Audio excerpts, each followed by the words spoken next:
ذلك من الشاهدين والشاكرين والحمد لله رب العالمين।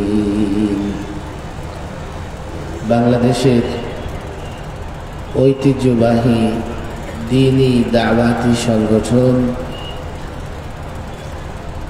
আল আমিন সংস্থা কর্তৃক আয়োজিত 3 দিন ব্যাপী ঐতিহাসিক তাফসিরুল কোরআন মাহফিলের আয়োজক ওলামায়ে কেরাম, সভাপতি মণ্ডলী, অতিথি, বিশেষ অতিথি, আমন্ত্রিত ওলামায়ে কেরাম, ছাত্র ভাইয়েরা, যুবক ভাইয়েরা এবং দিন দরদি, ইসলাম দরদি মুসল্লি ভাইয়েরা, আজকে এখানে এত আশিকে রসুল, দিন দরদি মুসলিমদের জামায়াত হয়েছে, ফলে ভেতরের টেম্পারেচার, তাপমাত্রা অনেক বেশি। আমার মনে হয় মাঠ ডবল হলেও লোকজন সংকুলান হতো না। গতবার আমি এসেছিলাম, অনুরোধ করে গিয়েছিলাম যে সামনে যেন দোকানপাট না থাকে। এবার তো দোকানপাট নাই, সামান্য কয়েকটা দোকানপাট আছে। আমার মনে হয় যতই দিন যাচ্ছে এই আয়োজনের দিকে মানুষের আগ্রহ বাড়তেছে। এতে আয়োজক যারা, তাদের ইখলাস, তাদের নিষ্ঠা, তাদের মেহনত, শ্রম এবং এই অঞ্চল উত্তর চট্টলার জনগণের ইসলামের প্রতি আবেগ এবং ভালোবাসাই প্রমাণ করে। আমার পরে আরো অনেক বিখ্যাত ওলামায়ে কেরাম, আলোচকরা আছেন, আলোচনা করবেন। ঠিক এই আল আমিন সংস্থার আয়োজনের আজকের এই প্রোগ্রামে দীর্ঘক্ষণ আলোচনাও হবে না, আর দীর্ঘক্ষণ আলোচনা করার সুযোগও নাই। তবে আমি মনে করি বর্তমান সময়ে নতুন একটা বিষয় নিয়ে আমাদের চিন্তা করা দরকার। আমরা গত 16 বছর মাজলুম ছিলাম, জালেমের বিরুদ্ধে লড়াই করেছি।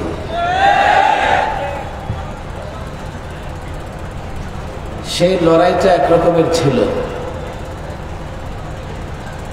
তখনকার আন্দোলন কর্মসূচি এক ধরনের ছিল। জুলাই আন্দোলনের পরে, অভ্যুত্থানের পরে দেশে নতুন একটা পরিস্থিতি তৈরি হয়েছে।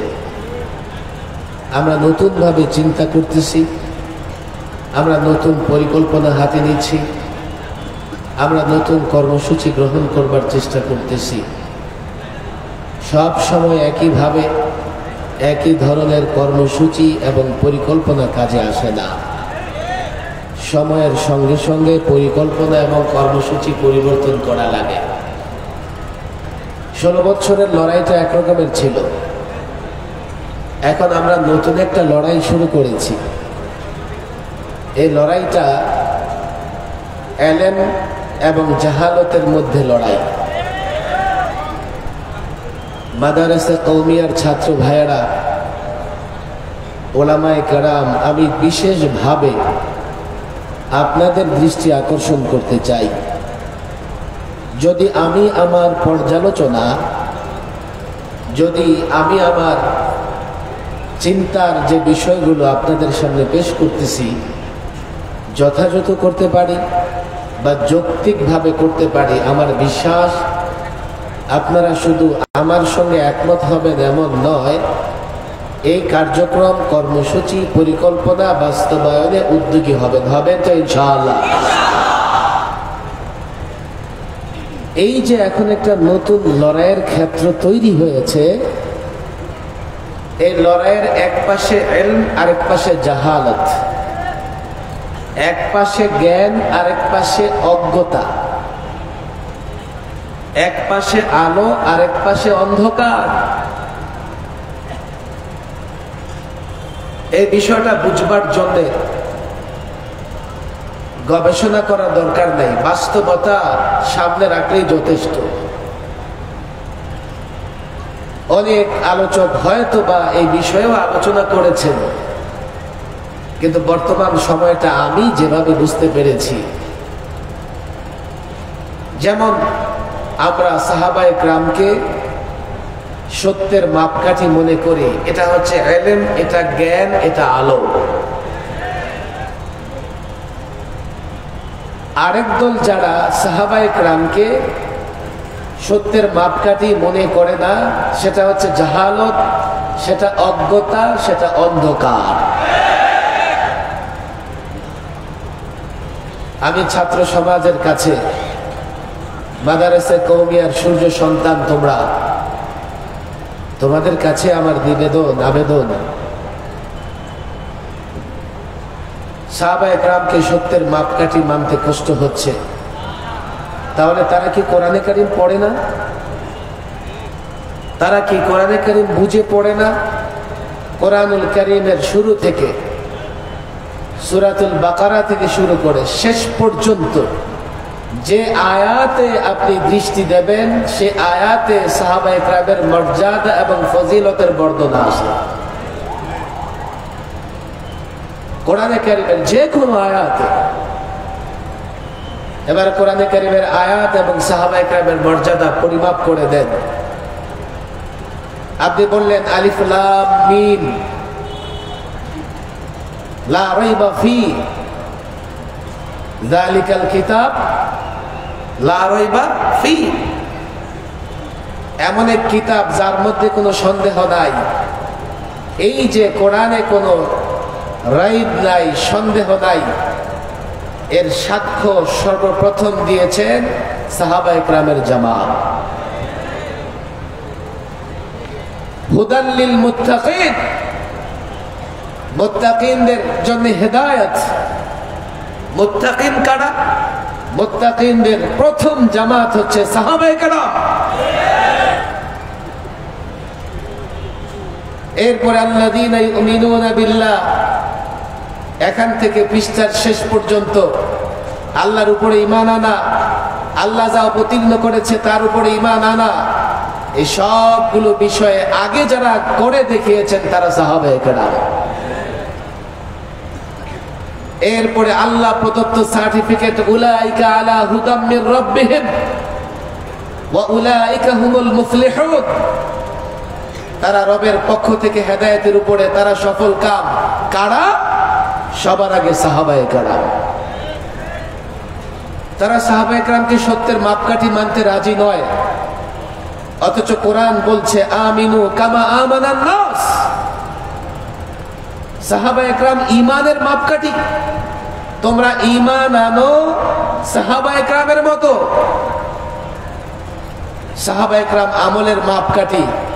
সুতরাং যারা মনে করবে সাহাবায়ে কেরাম সত্যের মাপকাঠি নন, তারা জাহালতে আছে, অজ্ঞতায় আছে, অন্ধকারে আছে। কথা ঠিক না বেঠিক? কেউ কেউ ইতিহাসের বর্ণনা দিয়ে সাহাবায়ে কেরামের চরিত্র মাপার চেষ্টা করতেছে। যেই পাল্লা দিয়ে লাকড়ি মাপা হয়, সেই পাল্লা দিয়ে স্বর্ণ মাপা যায় না। হাটাজারিতে লাকড়ি বিক্রি হয় নিঃসন্দেহে, যেই পাল্লাতে লাকড়ি বিক্রি হয়, এই উভয় পাল্লাতে 100 গ্রাম 500 গ্রাম কম হলেও ক্রেতা বিক্রেতা কেউ নারাজ হয় না। কিন্তু যেই নীতি, যেই পাল্লা দিয়ে স্বর্ণ মাপা হয়, গিয়ে দেখেন 1 গ্রাম এদিক সেদিক হওয়ার কোনো সুযোগ নাই। 1 গ্রাম এদিক সেদিক হলে 20-30 হাজার টাকার ডিফারেন্স হয়ে যাবে। ইতিহাস দিয়া যারা সাহাবায়ে কেরামের চরিত্র মাপার চেষ্টা করে, ওরা লাকড়ির পাল্লা দিয়ে স্বর্ণ মাপার চেষ্টা করতেছে। খুব বেশি এক্সাম্পল আমি দিব না। লড়াইটা চলতেছে ইলম এবং জাহালতের মধ্যে। আমি এশার পর এখানে আসার পরে খতিবে জামান হযরত মাওলানা নুরুল ইসলাম মলিপুরি সাহেবের আলোচনা যাইতে যেতে শুনতেছিলাম। নিঃসন্দেহে আপনারা হুজুরের আলোচনা শুনেছেন। ইসলাম এবং অন্য ধর্মের মধ্যে সম্পর্কটা কি হবে, আমরা কতটা অগ্রসর হতে পারবো, তারা কতটা অগ্রসর হতে পারবে, যে সীমানা নির্ধারণ আছে আমরা সেই সীমানা অতিক্রম করতে পারবো কিনা। একটা হচ্ছে এলেম, একটা হচ্ছে জাহালাত। এলেম হচ্ছে ইসলাম, মুসলিমরা উদার, তারা সহনশীল, অন্য ধর্মের উপাসনালয়ে আঘাত করে না, জবরদস্তি করে কাউকে মুসলমান বানানোর চেষ্টা করে না। ইসলাম এই অনুমতি দেয় নাই। এটা এলেম, এটা আলো, এটা জ্ঞান। আর যারা উদারতার নামে মূর্তি পূজায় গিয়ে শুভেচ্ছা জানায়, ওরা জাহালতের মধ্যে আছে, অজ্ঞতায় আছে, অন্ধকারে আছে।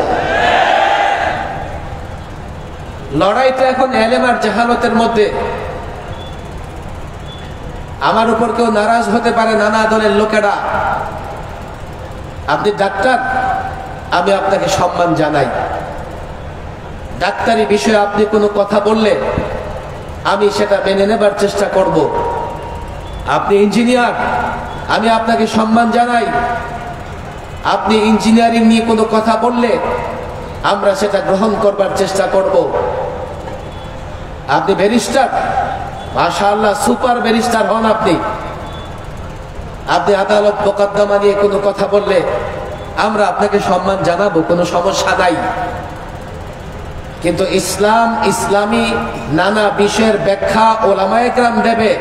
কোন ডাক্তার, কোন ইঞ্জিনিয়ার, কোন ব্যারিস্টার দেবার চেষ্টা করলে সে জাহালতে আছে, সে অন্ধকারে আছে, সে অজ্ঞ মূর্খতাতে কোনো সন্দেহ নাই। আমি 11তে যখন সরকারি মেহমান হই, পুলিশ অফিসারের সঙ্গে আমার বিতর্ক হয়। পুলিশ অফিসার আমাকে বলল যে প্রধানমন্ত্রী ইসলাম জানে না, শুধু আপনারাই জানেন। কেন? মুফতি আমিন রাহিমাহুল্লাহ তখন ছিলেন, 4 এপ্রিল হরতাল পালন করেছিলেন। আমরা বলেছিলাম তৎকালীন আওয়ামী ফেসিবাদকে, তোমরা যে নারী নীতিমালা করতে যাচ্ছ, এই নারী নীতিমালায় 30-এর উপরে ধারা এমন আছে যা কোরআন সুন্নাহর সঙ্গে সাংঘর্ষিক। সেই প্রধানমন্ত্রী এরপর দিন জনসভা করে বক্তৃতায় বলে দিলেন যে না, নারী নীতিমালায় কোরআন সুন্নাহ বিরোধী কিছুই নাই। আলেমরা বলতেছে নারী নীতিমালায় কোরআন সুন্নাহ বিরোধী ধারা আছে, আর তিনি বলতেছেন যে নারী নীতিমালায় কোরআন সুন্নাহ বিরোধী কিছুই নাই। ফলে পুলিশ আমারে জিজ্ঞেস করলো, কেন? শুধু আপনারা ইসলাম বুঝেন, উনি প্রধানমন্ত্রী, উনি ইসলাম বুঝে না? আমি সেদিন বলেছিলাম, হ্যাঁ, উনি ডাক্তারিও ভালো বুঝে। প্রথমে পুলিশ অফিসার বুঝে নাই যে সাগর সাহেব কি বলতেছে। পরে বললাম উনি মাশাআল্লাহ ইঞ্জিনিয়ারিংও ভালো বুঝে। এখন তার জ্ঞান ফিরে আসছে। বলে কি, প্রধানমন্ত্রী তো ডাক্তারি বুঝে না, ইঞ্জিনিয়ারিং বুঝে না। আমি বললাম উনি ব্যারিস্টারও ভালো। এখন উনি বলেন না না না, উনি ব্যারিস্টার হবে কেন, ডাক্তার হবে কেন? উনি তো বাংলার ছাত্রী, বাংলা নিয়ে পড়াশোনা করছে। আমি বললাম ডাক্তারি না পড়লে, ডাক্তারি বিদ্যা অর্জন না করলে ডাক্তার হওয়া যায় না। ইঞ্জিনিয়ারিং স্কুলে না পড়লে ইঞ্জিনিয়ার হওয়া যায় না। ব্যারিস্টারি না পড়লে ব্যারিস্টার হওয়া যায় না। আর প্রধানমন্ত্রী হয়েছে এজন্য ইসলামী পণ্ডিত হয়ে গেছে। আমি এই কথাগুলো আমি জানি, এখানে হাটহাজারীর হাজারো যুবকরা আছে, স্কুল কলেজ ইউনিভার্সিটির ছাত্ররা আছে। আমি আয়াতটাই তেলাওয়াত করেছি। আজকাল এই আয়াত আমি তেলাওয়াত করি প্রসঙ্গক্রমে। 1500 বছর আগে রাসূল সাল্লাল্লাহু আলাইহি ওয়াসাল্লাম কাফেরদের আহ্বান করতেন, তাআলাও, আসো আসো, ইলা মা আনজালাল্লাহ, আল্লাহ যা অবতীর্ণ করেছেন, ওয়া ইলার রাসূল, রাসূলের দিকে আসো। কাফেররা জবাব কি দিত? হাসবুনা মা ওয়াজাদনা আলাইহি আবাআনা, আমাদের জন্য সেই পথ যথেষ্ট যেই পথে আমরা আমাদের বাপদাদাদের পেয়েছি। এর মানে তারা তাদের বাপদাদাদের অনুসরণ করবে, অন্য কারো অনুসরণ করবে না। আয়াতের গভীরে গেলে ব্যাখ্যা করতে গেলে অনেক সময় লাগবে। আজকের মাহফিলে লম্বা সময় নেওয়ার সুযোগ নাই। আমার পেছনে অনেক বড় বড় আলোচকরা আছেন। মাদ্রাসার ছাত্রদের বলি, সূরা ইউসুফে হযরত ইউসুফ আলাইহিস সালাম এটা পরে একটা কথা বলেছিলেন, অত্তাবাতু মিল্লাতা আবাই ইব্রাহিম ওয়া ইসহাক ওয়া ইয়াকুব। আমি আমার বাপদাদাদের অনুসরণ করেছি। বাপদাদাকে ইব্রাহিম, ইসহাক, ইয়াকুব। যেহেতু পয়গম্বর বলেছেন, নিঃসন্দেহে সেটা গ্রহণযোগ্য। কিন্তু কাফের বেঈমানরা যখন উত্তর দিয়েছে, তাদের জন্য ওই পথ যথেষ্ট, যেই পথে তারা তাদের বাপদাদাদের পেয়েছে, এই উত্তরটা আল্লাহ তাবারক ওয়া তাআলা পছন্দ করেন নাই। পছন্দ করার মতো কোনো কারণও নাই। কিন্তু ব্যাপারটা নিয়ে একটা মীমাংসায় যাওয়া দরকার। আমি হাটহাজারীর যুবকদের বলি, সাধারণ জনতাকে বলি, মীমাংসায় যাওয়ার দরকার। সেটা কি? পয়গম্বর বলেছেন উনি ওনার বাপদাদাদের অনুসরণ করেছেন। এদিকে কাফেররা যখন বলেছেন তারা তাদের বাপদাদাদের অনুসরণ করবে, তাদের কথা গ্রহণযোগ্য হয় নাই। এখন আমরা আমাদের বাপদাদাদের অনুসরণ করতে পারবো কি পারবো না, এমন একটা ফয়সালা দরকার। এই ফয়সালা আমাদের নিজেদের থেকে করতে হবে না। আমি সূরাতুল মায়েদার যে আয়াত তেলাওয়াত করেছি, আয়াতের শেষাংশে আল্লাহ ফয়সালা দিয়ে দিয়েছেন। কাফের মুশরিকরা যখন বলেছে তারা তাদের বাপদাদাদের অনুসরণ করবে, আল্লাহ বলছেন আওয়ালাউ কানা আবাউহুম লা ইয়ালামুনা শাইয়্যান ওয়া লা ইয়াহতাদুন। তাদের বাপদাদাদের যদি কোনো ইলম না থাকে, তারা যদি হেদায়েতের পথে না থাকে, তারপরেও কি তারা তাদের বাপদাদাদের অনুসরণ করবে? আমরা উত্তর পেয়ে গেছি। হযরত ইউসুফ আলাইহিস সালাম বাপদাদাদের অনুসরণের কথা কেন বলেছেন? ওনার বাপদাদা ইব্রাহিম, ইসহাক এবং ইয়াকুব পয়গম্বর ছিলেন, নবী ছিলেন। নবীরা সময়ের সবচেয়ে বড় আলেম হয়ে থাকেন, শুধু হেদায়েতের উপরে না, হাদি ছিলেন। এজন্যই তিনি বাপদাদাদের অনুসরণের কথা বলেছেন। আর কাফের মুশরিকদের বাপদাদারা মূর্তি পূজক ছিল, মুশরিক ছিল, পত্তলিক ছিল। তাদের বাপদাদাদের অনুসরণ করবার কোনো সুযোগ নাই। আমি হাটহাজারীর যুবক জনগণ, হাটহাজারীর যুবকদের বলি, শোনো, তুমি তোমার দলের অনুসরণ করো। আমরা শুধু বাপদাদাদের অনুসরণ করি এমন না, আমরা বাপদাদাদের অনুসরণ করি, দলের অনুসরণ করি, নেতার অনুসরণ করি, পীরের অনুসরণ করি, আলেমের অনুসরণ করি। তুমি যার অনুসরণ করো না কেন, মাপকাঠি হচ্ছে এটাই, যার অনুসরণ করবা দেখতে হবে তার ভেতরে জ্ঞান আছে কিনা, কোরআন সুন্নাহর ইলম আছে কিনা। শুধু কোরআন সুন্নাহর ইলম এবং জ্ঞান নয়, সে কোরআন সুন্নাহ অনুযায়ী জীবন যাপন করে কিনা, যেটাকে আমরা হেদায়েত বলি। আজকে এই ব্যাপক কথা থেকে স্পষ্ট মেসেজ হচ্ছে, ১৫০০ বছর আগে কাফেররা যখন বলেছে বাপদাদাদের অনুসরণ করবে, এই জন্যই গ্রহণযোগ্য হয় নাই। তাদের বাপদাদারা মুশরিক ছিল, তাদের বাপদাদারা কাফের ছিল, পত্তলিক ছিল। আজও যদি কেউ মনে করে তারা তাদের বাপদাদাদের অনুসরণ করবে, দেখতে হবে তাদের বাপদাদাদের কোরআন সুন্নাহর ইলম আছে না নাই, হেদায়েতের উপর আছে না নাই।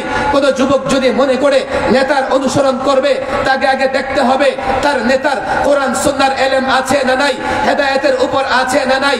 কোন মুরিদ যদি মনে করে পীরের অনুসরণ করবে, আগে দেখতে হবে সেই পীর লেবাসদারি কিনা, সেই পীর ভণ্ড কিনা, সেই পীর গাঞ্জাখোর কিনা, সেই পীর আল্লাহর নবীর সুন্নাহর উপর আমল করে কিনা। কোন ছাত্র যদি মনে করে তার উস্তাদের অনুসরণ করবে, আলেমের অনুসরণ করবে, শুধু ইলম নয়, দেখতে হবে দরবারি না দরকারি, দালাল না আলাল। অনুসরণ করবার জন্য স্পষ্ট মাপকাঠি, যাকে অনুসরণ করবে তার ভেতরে কোরআন সুন্নাহর ইলম থাকতে হবে, হেদায়েতের উপর থাকতে হবে, আর না হয় তার অনুসরণ করা যাবে না।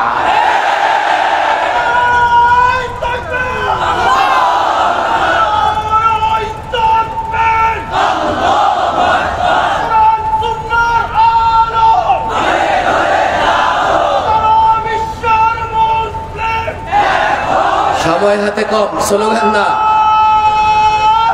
কথাগুলো বুঝবার চেষ্টা করেন।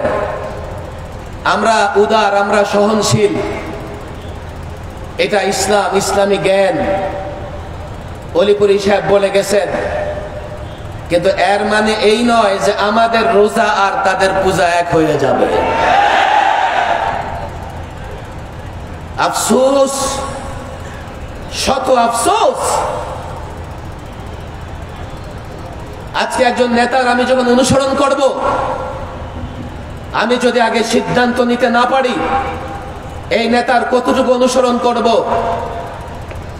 এখানে নানা দলের নেতা কর্মীরা আছেন, আমি কথা বলি না যে আপনারা আপনাদের নেতাদের ছেড়ে দেন, রাজনৈতিকভাবে আপনি কোনো দল করবেন না, আমি সেটা বলি না, সিদ্ধান্ত আপনার। কিন্তু আমি আপনাকে বলে দিতে পারি কতটা অনুসরণ করবেন। নেতা যদি বক্তৃতা করতে করতে ইসলামের সীমানা পার হয়ে কুফর কিংবা শিরকের সীমানায় চলে যায়, এরপরেও যদি আপনি সে নেতার অনুসরণ করেন, নিজের ঈমান বাঁচাতে পারবেন না। রাজনৈতিক নেতৃবৃন্দর প্রয়োজন আছে, তারা রাষ্ট্র পরিচালনা করে। এখানে আমাদের একটু ব্যর্থতা আছে, যার জন্য আমার কিছু মানুষের নেতৃত্ব মানতে হচ্ছে। মাদারসা কওমিয়ার ছাত্র ওলামাদের কিছু ব্যর্থতা আছে। কি ব্যর্থতা? আমরা এখনো পাড়া, মহল্লা, ইউনিয়ন, প্রত্যেক থানায় এলেম আছে এবং হেদায়েতের উপরে আছে এমন নেতৃত্ব তৈরি করতে পারি নাই। আমাদের ব্যর্থতার জায়গা এটা। সামাজিক নেতৃত্ব দিতে পারে, এখনো আমরা এমন আলেম তৈরি হতে পারিনি, যার জন্য রাজনীতি, রাষ্ট্র পরিচালনা, সমাজ পরিচালনার জন্য একদল ভাইয়েরা নেতৃত্ব দিচ্ছেন। কিন্তু তাদের বেলায় এই সিদ্ধান্ত, আপনি সেই দল করেন, কিন্তু আপনি সিদ্ধান্ত নিয়ে রাখবেন আপনার নেতা যেই সাবজেক্ট নিয়ে পড়াশোনা করেছে এই সাবজেক্টের মধ্যে যেন তার কথা থাকে, সে ইসলামের পণ্ডিত যেন না হয়ে যায়, বড় চেয়ারে বসবার কারণে ইসলামটা যাতে বেশি বুঝবার চেষ্টা না করে। গত 16 বছর আমাদের সঙ্গে ফেসিবাদের লড়াইয়ের জায়গাটা কি ছিল? আমাদের সঙ্গে ফেসিবাদের লড়াইয়ের জায়গাটা এখানেই ছিল। আমরা তাদের বলেছি রাষ্ট্র চালাও তোমরা, তোমাদের সঙ্গে আমাদের বিরোধ নাই, কিন্তু কোরআন সুন্নাহর সঙ্গে সাংঘর্ষিক এমন কথা কিংবা এমন আইন করা যাবে না। তারা আমাদের কথা শোনেনি, আমরা তাদের বিরুদ্ধে আন্দোলন সংগ্রাম করেছি। কিন্তু এই আন্দোলন সংগ্রাম শেষ কথা নয়, ভবিষ্যতেও যারা রাষ্ট্র ক্ষমতায় আসবে তাদেরকেও পরিষ্কার এই বার্তা দিতে চাই, তোমরা তোমাদের সাবজেক্ট পর্যন্ত সীমাবদ্ধ থাকবে। যে সাবজেক্ট আলেমদের, যে সাবজেক্টের সম্পর্ক কোরআন সুন্নাহর সঙ্গে, এমন সাবজেক্ট দিয়ে কথা বলবার চেষ্টা করলে, এমন সাবজেক্ট দিয়ে আইন প্রণয়ন করবার চেষ্টা করলে, পরিষ্কার বলে দেই, অতীতে 54 বছরের বাংলাদেশে প্রত্যেক তাগুতি শক্তির মোকাবেলায় যেভাবে ময়দানে চাপিয়ে পড়েছে, আগামীতেও যদি কোনো তাগুতি শক্তি এই ভূখণ্ডে জন্ম নেয়, লড়াই তাদের বিরুদ্ধে হবে।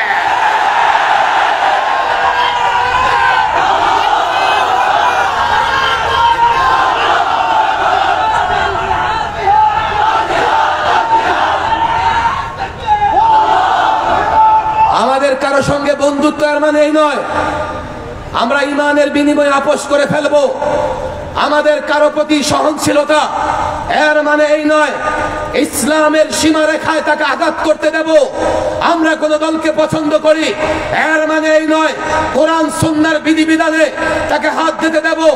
ডক্টর ইউনূস সরকারের তাদের যে ঐক্যমত্য কমিশন সেখানেও ক্লিয়ার বলেছে, সংবিধান সংস্কারের বৈঠকে আমি সেখানেও ক্লিয়ার বলেছি, যদিও আজকে জুলাই সনদে আমরা স্বাক্ষর করেছি, গণভোট হবে, হোক, আমরা পরিষ্কার বলে দিয়েছি এই 91 বছর ধরে আমরা আমাদের আসাতেজা আকাবেরদের দেখেছি যারা একটা কথা পরিষ্কার বলেছেন, আমরাও ঐক্যমত কমিশন, সংবিধান সংস্কার কমিশনকে সে কথা স্পষ্ট বলেছি, এই সংবিধানে যেখানে যা কিছু থাকুক না কেন কোরআন সুন্নাহর সঙ্গে সাংঘর্ষিক কোনো কিছু আমরা গ্রহণ করতে পারবো না।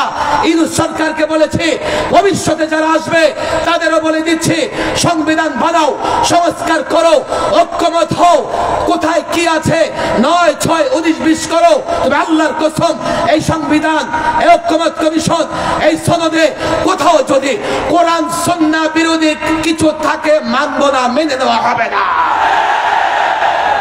পরিষ্কার কথা আমাদের। আমি আমার সংগঠনের প্রস্তাবনায় স্পষ্ট জানিয়ে দিয়েছি, আগে কথা লিখেছি, আগে কথা বলে দিয়েছি, তোমরা এত লম্বা চড়া সংস্কার করবা, শব্দের মার পেছে এটা সেটা ঢুকানোর চেষ্টা করবা।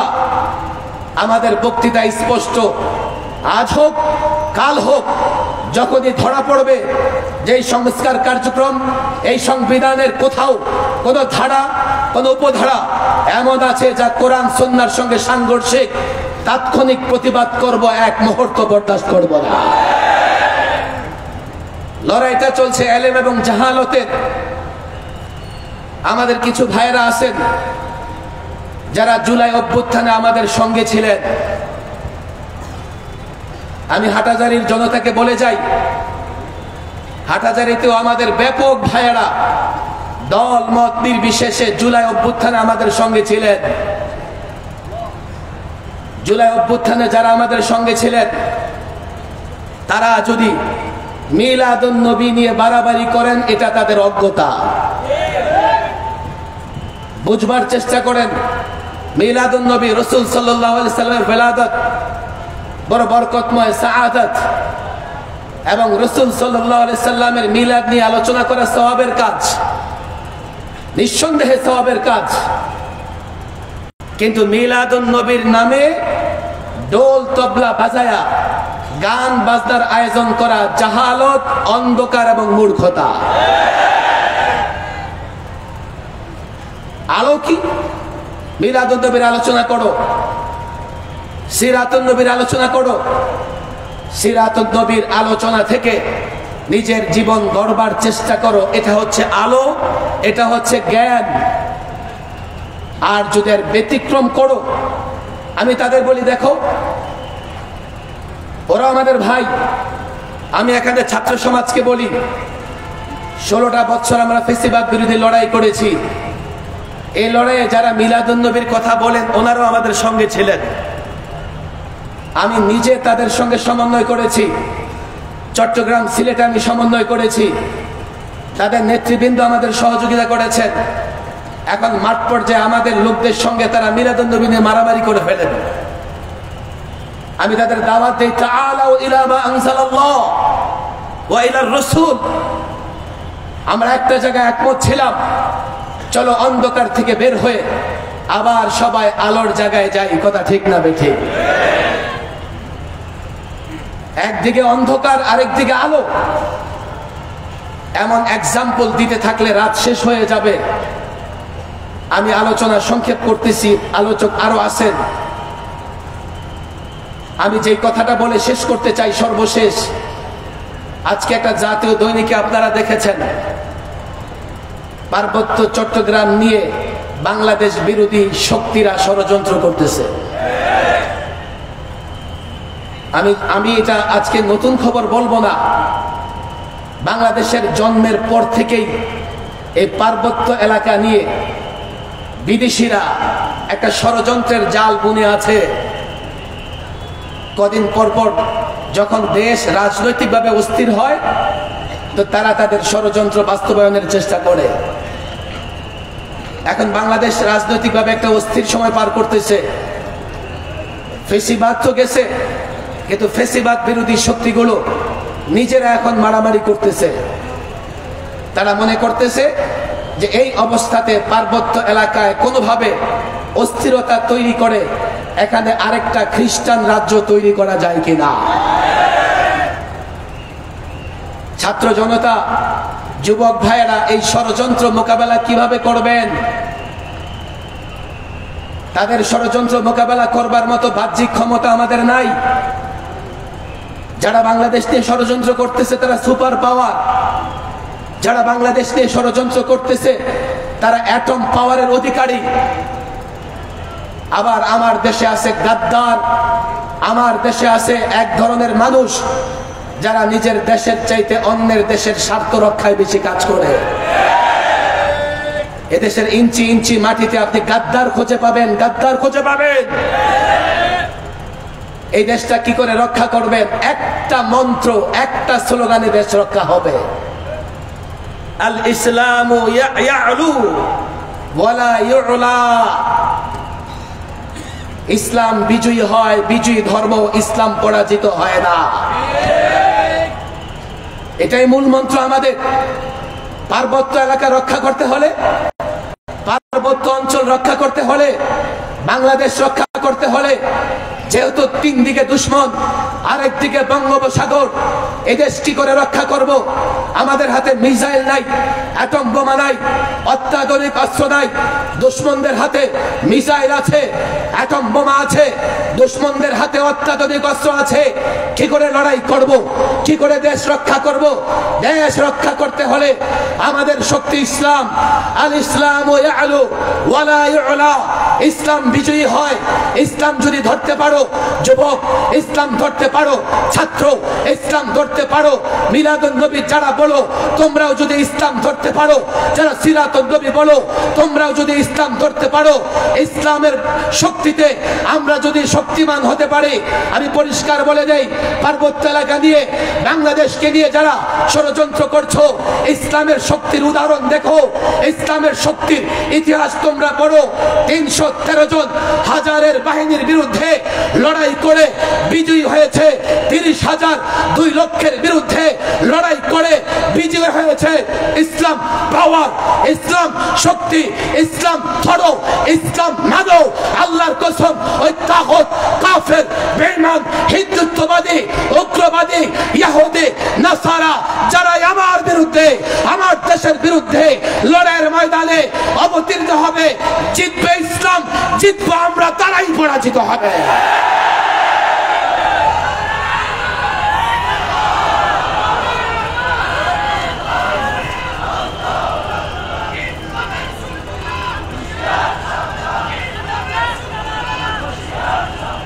আমরা দেশের পক্ষের শক্তি, আমাদের বিদেশে দ্বিতীয় কোনো বাড়ি নাই। আলেম ওলামারা দেশের পক্ষের শক্তি, খাঁটি খাঁটি শক্তি, খাঁটি, কোনো বেজাল নাই। সুতরাং দেশের প্রয়োজনে এই জাতি যদি আলেম ওলামাদের উপর ভরসা রাখে, নিঃসন্দেহে এ দেশও হেফাজত থাকবে, দেশের মানুষও হেফাজত থাকবে। কথা দীর্ঘক্ষণ হয়ে যাচ্ছে, আমি বলছি, আমি ছাত্র জনতাকে বলি, দেখো, এলেম এবং জাহালতের যে লড়াই চলতেছে, এই লড়াইয়ে যদি এলেমের আলো নিয়ে অগ্রসর হতে না পারো, তো জাহালতের অন্ধকার তোমাকে ঢেকে ফেলবে। তুমি যদি জ্ঞানের আলো নিয়ে অন্ধকারের মোকাবেলায় দাঁড়াতে না পারো, অন্ধকার ধীরে ধীরে তোমাকে ঢেকে ফেলবে। আজকে বাংলাদেশের রাজনৈতিক বাস্তবতায় আমরা তাই দেখতে পাচ্ছি, যেইভাবে অন্ধকার আচ্ছন্ন হয়ে আসছে পরিবেশ। বিশ্ববিদ্যালয়, প্রত্যেকটা এলাকা, মাদারেসে কওমিয়ার ছাত্ররা যদি এলেম নিয়া, জ্ঞানের আলো নিয়া, এলেমের আলো নিয়া মোকাবেলা করতে প্রস্তুত না হয়, এই ফিতনা আমরা মোকাবেলা করতে পারবো না। আল্লাহ তাবারক ওয়া তাআলা মাদারেসে কওমিয়ার সূর্য সন্তান, মাদারেসে কওমিয়াকে যারা মহব্বত করে এবং যারা রাসূলুল্লাহর মহব্বতের দাবি করে, যারা রাসূলকে মহব্বতের দাবি করে, ওরা আমার ভাই। ওদের ভেতরে কিছু ভুল বুঝাবুঝি আছে। আমি তো তাদেরকে বলি, দেখো, তোমাদের মধ্যে বিরোধের জায়গা বেশি না। তাদের আমাদের মধ্যে হয়তো বা কয়েকটা বিরোধের জায়গা আছে, কিন্তু আমাদের আর তাদের ভেতরে ঐক্যেরও অনেক জায়গা আছে। সুতরাং মারামারি নয়, সবাই মিলে আমরা রাসূলুল্লাহর সুন্নাহ প্রতিষ্ঠা করব তো ইনশাআল্লাহ। আল্লাহ তাবারক ওয়া তাআলা আজকের এই বিশাল আয়োজন, আমাদের উপস্থিতি সব কবুল আর মঞ্জুর করে নিন। ওমা তৌফিক ইল্লা বিল্লাহ ওমা আলাইনা ইল্লাল্লাহ। সংগ্রামী তৌহিদি জনতা, আপনার ধৈর্য সহকারে বসেন। বিশেষ করে বিভিন্ন জায়গায় হুজুম, আমাদের পকেট সাবধান, বিভিন্ন মোবাইল চুরি হচ্ছে, মানিব্যাগ চুরি হচ্ছে, আমাদের কাছে অনেক খবর আসতেছে। এই জন্য সবাই সাবধান থাকেন। আমাদের আজকের এই মঞ্চে উপস্থিত আছেন হাটহাজারী উপজেলার সাবেক সকল ভাইস চেয়ারম্যান জনাব মৌলানা নাসিরউদ্দিন মুনীর। উনি আপনাদেরকে সালাম জানিয়েছেন এবং দোয়া চাইছেন। সংগ্রামী তৌহিদি জনতা, সংগ্রামী তৌহিদি জনতা, এবার আপনাদের সামনে গুরুত্বপূর্ণ তাফসীর পেশ করবেন বাংলাদেশের আন্তর্জাতিক খ্যাতি সম্পূর্ণ মুফাসসিরে কুরআন খান জাতিকা মুসলিম আলেম দ্বীন সুলতানুল ওয়াইজিন আল্লামা খালেদ সাইফুল্লাহ আইয়ুবী আমি হযরতকে তার গুরুত্বপূর্ণ তাকরীর পেশ করার জন্য সবিনয় অনুরোধ জানাচ্ছি।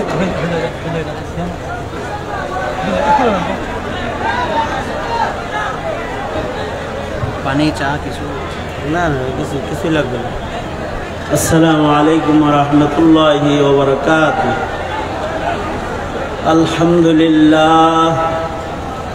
আলহামদুলিল্লাহি ওয়া কাফা ওয়া সালামুন আলা ইবাদিহিল্লাযীনা ইসতাফা। আম্মা বা'দু ফাআউযু বিল্লাহি মিনাশ শাইতানির রাজীম। بسم الله الرحمن الرحيم وسارعوا إلى مغفرة من ربكم وجنة عرضها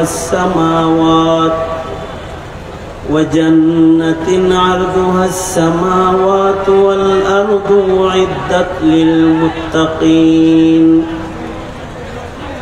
وقال النبي صلى الله عليه وسلم أنا زعيم ببيت في وسط الجنة لمن حسن خلقه أو كما قال عليه الصلاة والسلام.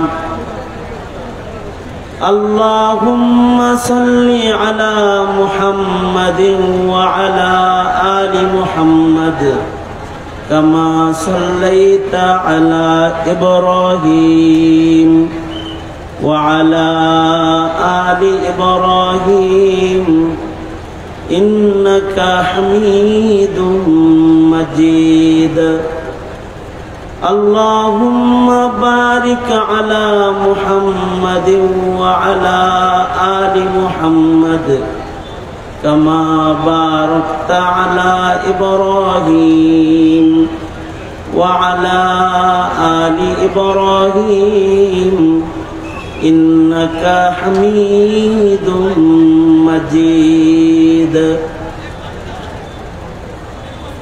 আল আমিন সংস্থার আয়োজনে আয়োজিত ঐতিহ্যবাহী ঐতিহাসিক 3 দিন ব্যাপী তাফসীরুল কোরআন মাহফিল 2025 সম্মেলনের আজকের মাহফিলের আখিরি রজনী মোহতারাম সভাপতি, উপস্থিত হযরত বুজুর্গ উলামায়ে কেরাম, সম্মুখপানে সমবেত দিন প্রিয়, ইসলাম প্রিয়, দিনদার, ঈমানদার মুমিন মুসলমান ভাইরা, পর্দার আড়াল থেকে আলোচনায় শামিল মা বোনেরা, বিশ্বজগতের মালিক, বিশ্ব প্রতিপালকের বিশ্ব দরবারে কালিমাতুশ শুকর যে মহান রব্বুল আলামিন অত্যন্ত দয়া করে, মায়া করে, ভালোবেসে